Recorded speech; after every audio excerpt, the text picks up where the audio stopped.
ሰላም የተከበራችሁ የኢትዮ ታይምስ ቤተሰቦቻችን እንደምን ቆይታችኋል? ሰዓቱ የተመረጡ አዳዲስ መረጃዎችን ይዘንላችሁ ቀርበናል። በቅድሚያም አርዕስተ ዜና። የተማርነው ለባርነት አይደለም፣ እርካታ ቤት ኪራይ ከፍልም የሚሉና ሌሎችን በርካታ መፈክሮችን በማሰማት የጤና ባለሙያዎች በዛሬው ዕለት ሰልፍ አድርገዋል። ሰልፉ እስከ ግንቦት 3 ድረስ ጥያቄዎቻቸው ካልተመለሱ የስራ ማቆም አድማ እንደሚያደርጉ የገለጹበትን ውሳኔ የቅድመ ስራ ማቆም ማስጠንቀቂያ ነው የተባለ ሲሆን በተለያዩ የሀገሪቱ ክፍሎች ባሉ ሆስፒታሎች ላይ ተካሂዷል። ተጨማሪ አለን። የገቢዎች ሚኒስቴር ካለፈው ዓመት በ279 ቢሊዮን ብር ብልጫ ያለው ግብር ቢሰበስብም በቂ አለመሆኑን ገለጸ። በ9 ወራት ውስጥ 646.72 ቢሊዮን ብር ገቢ ለመሰብሰብ አቅዶ ከእቅዱ በላይ ቢሰበስብም ከመንግስት የወጪ ፍላጎት አንጻር በቂ አይደለም ብሏል። ዝርዝሩን የምናስደምጣቸው ይሆናል። በጅማ ዞን በደረሰ የመሬት መንሸራተት አደጋ የሰዎች ህይወት አልፏል ተባለ። በሌሊት ከባድና ኃይለኛ ነፋስ የቀላቀለ ዝናብ መጣሉን ተከትሎ የመሬት መንሸራተቱ እንደተከሰተ የተገለጸ ሲሆን የሰዎች ህይወት ማለፉንና በተለያዩ ንብረቶች ላይ ጉዳት መድረሱን ሰምተናል። ባለፈው ዓመት በተከሰተ ከፍተኛ የመሬት መንሸራተት በጎፋ ከ250 ሰዎች በላይ ህይወታቸው ማለፉ አይዘነጋም።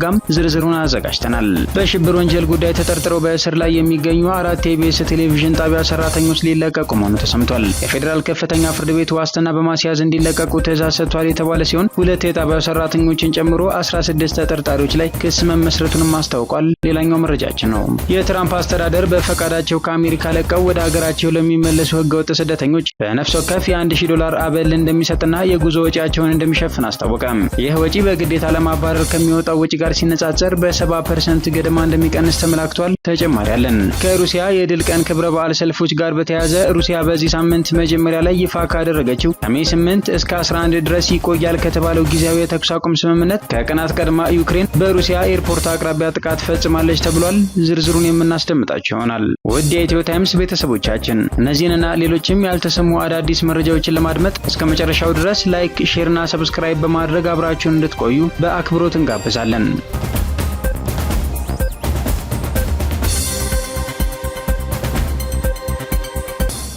በሽብር ወንጀል ጉዳይ ተጠርጥረው በእስር ላይ የሚገኙ 4 የኢቢኤስ ቴሌቪዥን ጣቢያ ሰራተኞች ዋስትና በማስያዝ እንዲለቀቁ የፌዴራል ከፍተኛ ፍርድ ቤት ትዕዛዝ ሰጠ። 2 የጣቢያው ሰራተኞችን ጨምሮ 16 ተጠርጣሪዎች ላይ ክስ መመስረቱን የፌዴራል አቃቢ ሕግ ለፍርድ ቤት አስታውቋል። በጅማ ዞን በደረሰ የመሬት መንሸራተት አደጋ የ2 ሰዎች ህይወት አለፈ። በኦሮሚያ ክልል ጅማ ዞን ሸቤ ሶምቦ ወረዳ ሚርጋኖ በሶ ቀበሌ ባሳለፍነው ሳምንት መገባደጃ በጣሉ ከባድ ዝናብ በደረሰ የመሬት መንሸራተት አደጋ የ2 ሰዎች ህይወት ማለፉ ተሰምቷል። አደጋው እሁድ ሚያዝያ 26 ቀን 2017 ዓ.ም በሚርጋኖ ባሶ ቀበሌ ልዩ ስሙ ገሬ ኦገደማ በተባለ ቦታ ላይ ሌሊት 6 ሰዓት በጣለው ዝናብ መከሰቱን የሸቤ ሶምቦ ወረዳ ኮሚኒኬሽን ጽሕፈት ቤት አስታውቋል። ከባድ ዝናብና ኃይለኛ ነፋስ በቀላቀለ ዝናብ በደረሰው የመሬት መንሸራተት አደጋ የ2 ሰዎች ህይወት ማለፉንና በተለያዩ ንብረቶች ላይ ጉዳት መድረሱን የሸቤ ሶምቦ ቡሳ ጎኖፋ ጽሕፈት ቤት አክለው ገልጿል። የወረዳው ቡሳ ጎኖፋ ጽሕፈት ቤት ኃላፊ ዩሱፍ አባመጫና የሚርጋኖ በሶ ቀበሌ የብልጽግና ፓርቲ ኃላፊ ምስጋና ለታ ተጎጂዎችን በመጎብኘት ድጋፍ እንደሚደረግላቸው ገልጸዋል። ካሳለፍነው ዓመት ሐምሌ 15 ቀን በደቡብ ኢትዮጵያ ክልል ጎፋ ዞን ገዜ ጎፋ ወረዳ ኬንቾ ሻቻ ጎዝዲ ቀበሌ በተከሰተ የመሬት መንሸራተት አደጋ ከ250 በላይ ሰዎች ህይወታቸው ማለፉ አይዘነጋም። በተመሳሳይ ወቅት በሲዳማ ክልል በማዕከላዊ ሲዳማ ዞን በተከሰተ የመሬት መንሸራተት የ11 ሰዎች ህይወት አልፏል። በደቡብ ምዕራብ ኢትዮጵያ ክልል ቤንች ሸኮ ዞንም የ4 ሰዎች ህይወት በመሬት መንሸራተት አደጋ ማለፉም ይታወሳል። ገቢዎች ሚኒስቴር ካለፈው ዓመት በ279 ቢሊዮን ብር ብልጫ ያለው ግብር ቢሰበሰብም በቂ አለመሆኑን ገለጸ። የገቢዎች ሚኒስቴር ባለፉት 9 ወራት የሰበሰበው ገቢ ካለፈው ዓመት ተመሳሳይ ወቅት ጋር ሲነጻጸር የ279 ቢሊዮን ብር ብልጫ እንዳለው አስታወቀም። ይሁን እንጂ ሚኒስትሩ አሁንም እየተሰበሰበ ያለው ገቢ ከመንግስት የወጪ ፍላጎት አንጻር በቂ እንዳልሆነ ገልጿል። ሚኒስቴር መስሪያ ቤቱ ይህንን ያለው ለህዝብ ተወካዮች ምክር ቤት ባቀረበው የ9 ወራት የአፈጻጸም ሪፖርት ላይ ነው። በ17 ገጾች የተዘጋጀው ሪፖርቱ በሚኒስትር አይናለም ንጉሴ የሚመራው ተቋም ባለፉት 9 ወራት ያከናወናቸውን ተግባራት በዝርዝር ያስቀመጠ ነው። ተቋሙ በ9 ወራት ውስጥ 646.72 ቢሊዮን ብር ገቢ ለመሰብሰብ ማቀዱን ያመለከተው ሪፖርቱ ከእቅዱ በላይ 635.2 ቢሊዮን ብር መሰብሰቡን ጠቁሟል። ከዚህ ውስጥ የሀገር ውስጥ የታክስ ድርሻ 345.93 ቢሊዮን ብር፣ የውጭ ንግድ ቀረጥና ታክስ ድርሻ ደግሞ 307.29 ቢሊዮን ብር ነው። ባለፉት 9 ወራት ከተሰበሰበው 646.72 ቢሊዮን ብር ውስጥ 61.13 ቢሊዮን ብር በተሻሻለው የፌዴሬሽን ምክር ቤት ቀመር መሰረት ለክልሎች መተላለፉን ሚኒስትሩ በሪፖርቱ ላይ ገልጿል። ይህ የገቢ መጠን ካለፈው በጀት ዓመት ተመሳሳይ ወቅት ጋር ሲነጻጸር የ279 ቢሊዮን ብር ብልጫ እንዳለው በሪፖርቱ ላይ ተጠቅሷል። የገቢ አሰባሰቡን በየዓመቱ እያሻሻለ መምጣቱን የገለጸው ሚኒስቴር መስሪያ ቤቱ ድርጅቱ። ይሁንና አፈጻጸሙ ከመንግስት የወጪ ፍላጎትና የታክስ ገቢ ከጠቅላላ ሀገራዊ ምርት ጥምርት አንጻር ሲመዘን ገና ብዙ መስራት እንዳለብን ያሳያል ብሏል።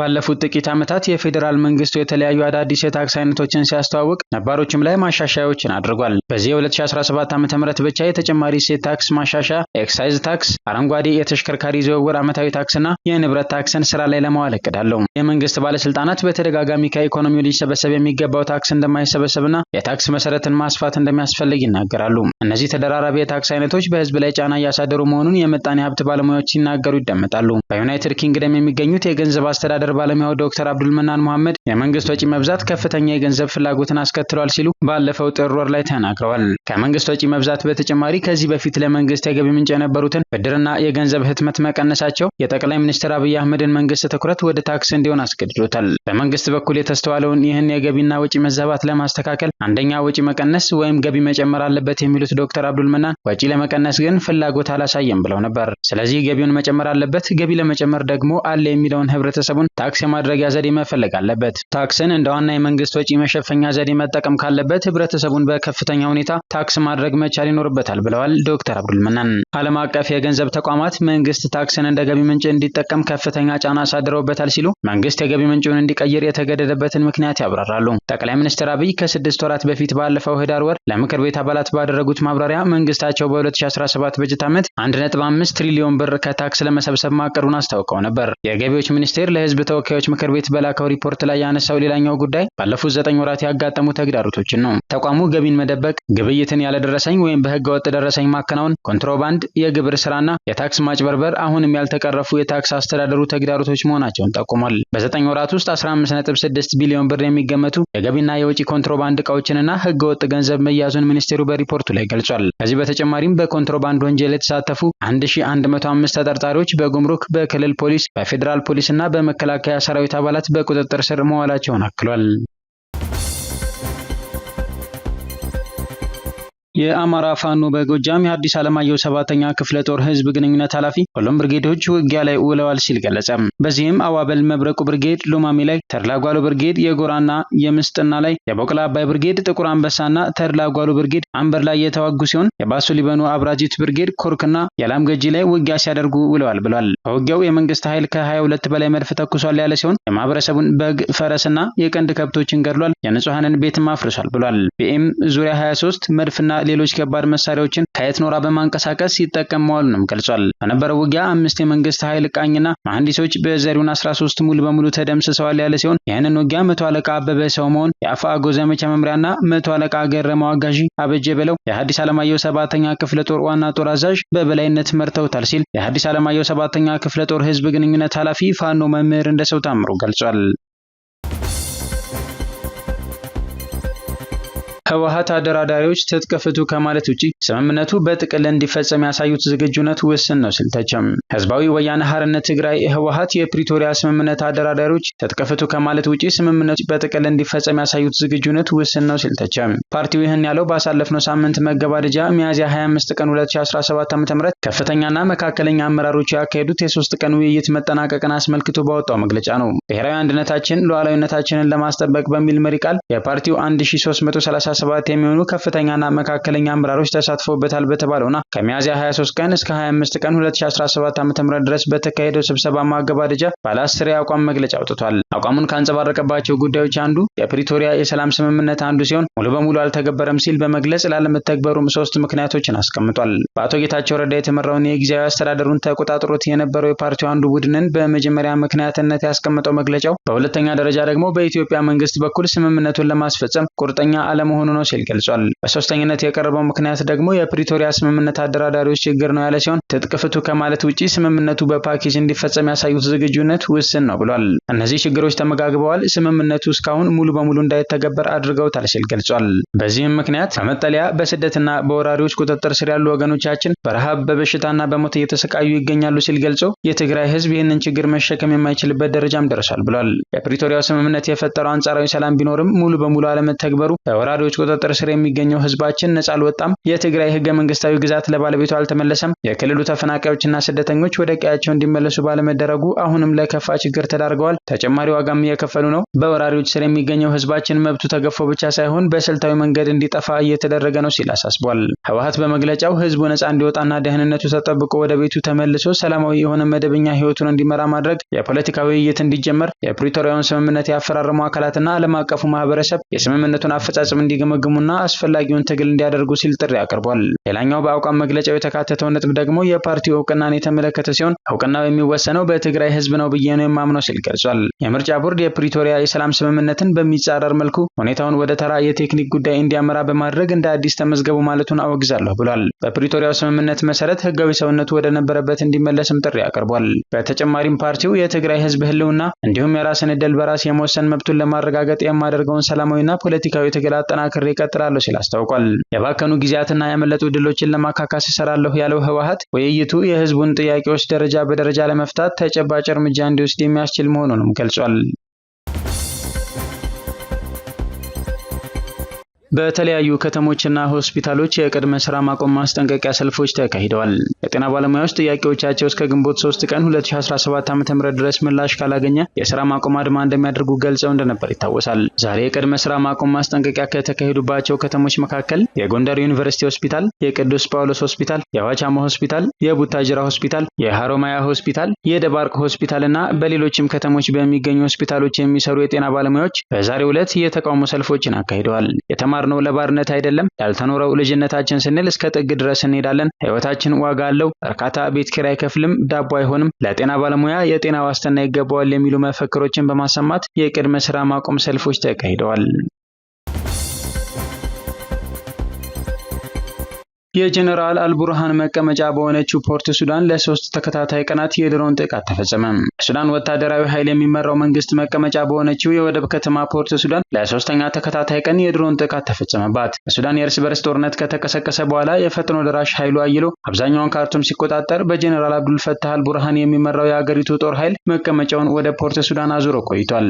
ከሳምንታት በፊት የአገሪቱ ጦር በፈጥኖ ደራሽ ኃይል ላይ የበላይነትን በማግኘት በርካታ የካርቱም ክፍሎችን መቆጣጠር ከቻለ በኋላ ነው ተከታታይ የድሮን ጥቃቶች በፖርት ሱዳን ላይ የተፈጸመው። ፖርት ሱዳን የወታደራዊ ኃይሉ መቀመጫ ከመሆኗ ባሻገር በጦርነቱ ሳቢያ በከባድ ሰብአዊ ቀውስ ውስጥ ለሚገኘው የሱዳን ህዝብ የሚደርስ እርዳታ የሚተላለፍባት የወደብ ከተማ ናት። ለ3 ተከታታይ ቀናት በከተማዋ ላይ የተፈጸመውን ጥቃት በተመለከተ የሱዳን ጦር ኃይል ተቀናቃኙን የፈጥኖ ደራሽ ጦር የከሰሰ ሲሆን ቡድኑ ግን እስካሁን ጥቃቱን ስለመፈጸሙ ኃላፊነቱን አልወሰደም። በፖርት ሱዳን የተፈጸመውን የድሮን ጥቃት በተመለከተ ዋናውን የመርከቦች መግቢያ ወደብና የአየር ማረፊያውን ጨምሮ በከተማዋ ካሉ በርካታ ቦታዎች ከፍተኛ መጠን ያለው ጭስ ሲወጣ መመልከታቸውን የዓይን እማኞች ተናግረዋል። በከተማዋ በተደጋጋሚ በተፈጸሙት የድሮን ጥቃቶች ምክንያት ጉዞዎች መደናቀፋቸውም ተነግሯል። የድሮን ጥቃቶቹ ከወደቡና ከአየር ማረፊያው በተጨማሪ የኃይል ማመንጫና ሆቴልን ኢላማ አድርገዋል። ቀደም ሲል በድሮን የሚፈጸሙ ጥቃቶች በዋናነት ኢላማ የሚያደርጉት የነዳጅ ማከማቻንና ወታደራዊ ጦር ሰፈሮችን ነበር። አሁን ግን የተለያዩ ተቋማት በድሮን ጥቃት እየተመቱ ይገኛሉ። ጥቃቱ መፈጸም እስከጀመረበት ከ3ኛ ቀን በፊት ድረስ በፖርት ሱዳን ውስጥ በመቶ ሺዎች የሚቆጠሩ ተፈናቃይ ሱዳናውያን ነበሩ።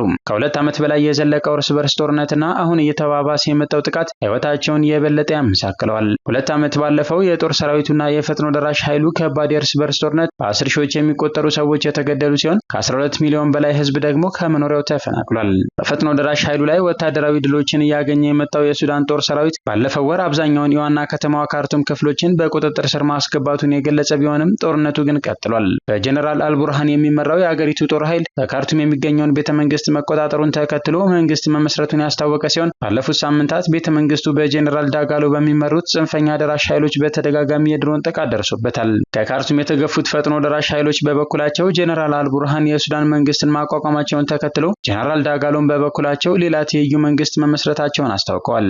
ይህም ሱዳንን ዳግም ለሌላ ዙር ክፍፍል ሊዳርጋት ይችላል ተብሎ እንዲሰጋ አድርጓል። ከ2 ዓመታት በላይ በቆየው ጦርነት በተለያዩ የሀገሪቱ ክፍሎች በሰላማዊ ሰዎች ላይ የሰብአዊ መብት ጥሰቶችና ጭፍጨፋዎች መፈጸማቸውን የሚያመላክቱ ሪፖርቶች ሲወጡ ቆይተዋል።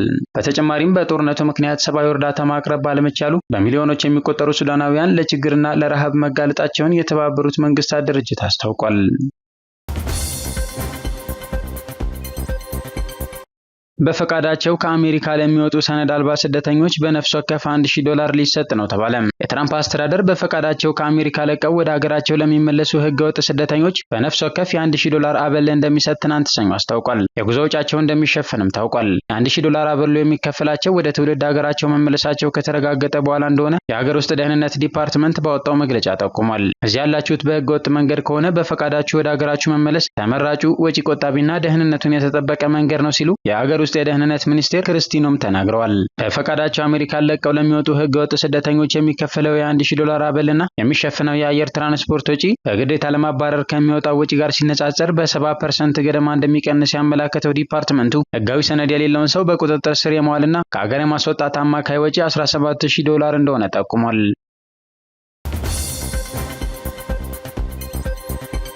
ዩክሬን በሞስኮ ኤርፖርት አቅራቢያ ጥቃት ፈጸመች። ዩክሬን ለሁለተኛ ተከታታይ ምሽት በሞስኮ ላይ የድሮን ጥቃት መፈጸሟን ሩሲያ አስታውቃለች። በሩሲያ መዲና ዙሪያ ያሉ አውሮፕላን ማረፊያዎች ለበርካታ ሰዓታት ተዘግተው የነበረ ቢሆንም ከቆይታ በኋላ ግን ተከፍተዋል። ዩክሬን ስለ ጥቃቱ እስካሁን የተናገረችው ነገር የለም። ምንም አይነት ምክንያቶችም ስለ ጥቃቱ በመገናኛ ብዙሃን አልተዘገበም። የዩክሬን ጥቃቶች ሩሲያ በዚህ ሳምንት መጀመሪያ ላይ ይፋ ካደረገችው ጊዜያዊ የተኩስ አቁም ስምምነት ከሜይ 8 እስከ 11 ድረስ ይቆያል በተባለው ከቀናት ቀድሞ የተፈጸመ ጥቃት ነው። የተኩስ አቁም ስምምነቱ ከሩሲያ የድል ቀን ክብረ በዓል ሰልፎች ጋር የተያያዘ ነው። ይህም እንደ አውሮፓውያን አቆጣጠር በ1945 የሶቪየት ህብረት በናዚ ጀርመን ላይ የተቀዳጀውን ድል በማስመልከት የሚታሰብ ነው። የሞስኮ ከንቲባ ሰርጌይ ሶቢያኒን ቢያንስ 19 የዩክሬን ሰው አልባ አውሮፕላኖች ወድመዋል ብለዋል። የሩሲያ ጦር በበኩሉ በመላ ሀገሪቱ ከ100 በላይ ድሮኖችን ማውደሙን አስታውቋል። ይህ በእንዲህ እንዳለ የሩሲያ ጥቃት በዩክሬን ላይ እንደቀጠለ ሲሆን በኦዴሳ ቢያንስ አንድ ሰው መገደሉንና በካርኪቭ ላይ ጥቃት መሰንዘሩ ተዘግቧል። የዩክሬን ሰሜናዊ ምስራቅ ካርኪቭ ክልል በሩሲያ ጥቃት ከተመታባቸው ቦታዎች መካከል በካርኪቭ ከተማ የሚገኘው የባርባሾቮ ገበያ አንዱ ሲሆን አብዛኛው በእሳት ወድሟል። ባለፈው ሳምንት የሩሲያ ጦር ኩርስክን ሙሉ በሙሉ መቆጣጠሩን ቢያስታውቅም የዩክሬን መንግስት ግን የሐሰት ሲል ውድቅ አድርጎታል። የዩክሬን ኃይሎች በወሰዱት ጥቃት በአካባቢው ሰፍረው የነበሩ እስከ 20 የሚደርሱ ነዋሪዎች እንዲወገዱ ተደርጓል። መሳሪያዎቻቸውም ወድመዋል ስትል ኪየቭ አስታውቃለች። የኩርስክ ኦፕሬሽን ከጀመረ ከ9 ወራት በኋላ የዩክሬን መከላከያ ሰራዊት በሩሲያ የኩርስክ ክልል ግዛት ላይ ወታደራዊ ይዞታን አጠናክሯል ስትል ዩክሬን ይፋ አድርጋለች። ማክሰኞ ጠዋት የኩርስክ ገዢ አሌክሳንደር ኪንሽታይን በዩክሬን ኃይል ተመቶ የነበረውን ራይስክ ከተማ የሚገኘውን የተጎዳ ማከፋፈያ ኃይልን ለማደስ የጥገና ሰራተኞች በአንድ ጀንበር ሰርተውታል ሲሉ ተደምጠዋል።